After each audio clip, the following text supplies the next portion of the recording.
Hi, my name's Tom Ellis, and today I'm here at DVCon talking about system Verilog cover groups and some of the gotchas that can get you if you don't know what you're doing right off the bat. So there's three guidelines that I want to talk about. The first one is understanding the options that go along with cover groups.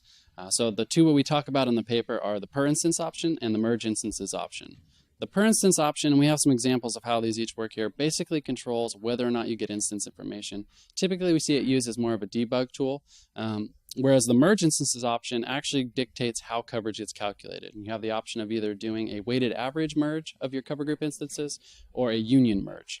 And so what we typically recommend for most users is that you set option per instance to 0 and merge instances to 1. And what that does is it disables the viewing of cover group instances. Sometimes you may want those, but in most cases it's not necessary, and this will give you better performance.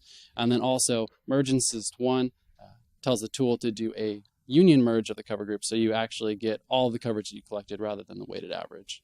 The second one I wanted to talk about was actually naming your cover groups, and we have an example of exactly what you need to do there. We find most people end up doing this at some point, but if you can start getting in the habit of doing it right off the bat, you'll find out you're in a much better position as you go through the project.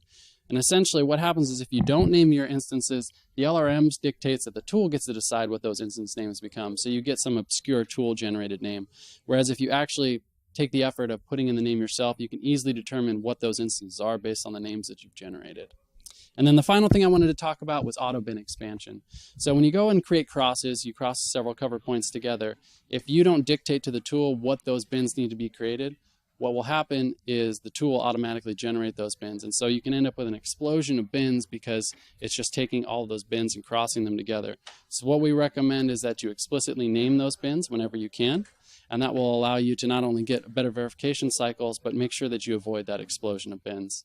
So again, just to go over those three things one more time, we recommend understanding how those options work. And our typical recommendation is to do per instance 0 and merge instances to 1. Get in the habit of naming your cover groups. This will save you a lot of heartache down the road. And then finally, be wary of what you're doing with your crosses and what you're crossing so that you can avoid that explosion of bins. Thanks for watching.